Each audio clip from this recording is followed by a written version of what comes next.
मराठवाड्याच्या मातीतून उभा राहिलेला एक दूरदृष्टीचा उद्योजक, समाजमन जोडणारा संघटक आणि असंख्य मराठवाडा रत्नांना एकत्र आणणारे प्रेरणादायी व्यक्तिमत्व. हे नाव आहे रविराज कर्ण पाटील. साधी परिस्थिती असतानाही वडील कर्ण पाटील आणि आई मीना कर्ण पाटील यांनी आपल्या मुलांवर शिक्षण, संस्कार, मेहनत आणि समाजभानाची अमूल्य शिदोरी दिली.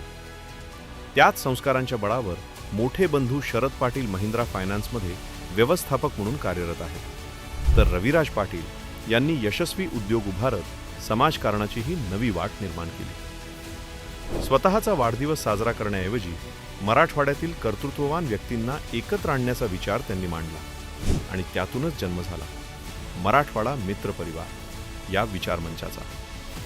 सन 2019 पासून मराठवाडा बहुउद्देशीय प्रतिष्ठानच्या सहकार्याने सुरू झालेला आदर्श मातापिता पुरस्कार सोहळा आज हजारो कुटुंबांसाठी प्रेरणेचा दीप बनला आहे.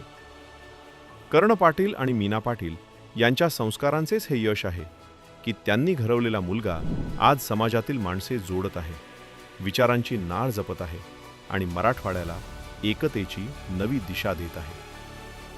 अशा या प्रेरणादायी मातापित्यांना मराठवाडा मित्र परिवार आणि मराठवाडा बहुउद्देशीय प्रतिष्ठान यांच्या वतीने सन 2026चा आदर्श मातापिता पुरस्कार प्रदान करताना उपस्थित मान्यवर आणि मराठवाडा रत्नांना मनस्वी आनंद होत आहे. आणि या निमित्ताने मराठवाडा उद्योजक मित्र परिवारचे संस्थापक अध्यक्ष रविराज पाटील यांना वाढदिवसाच्या मनपूर्वक शुभेच्छा.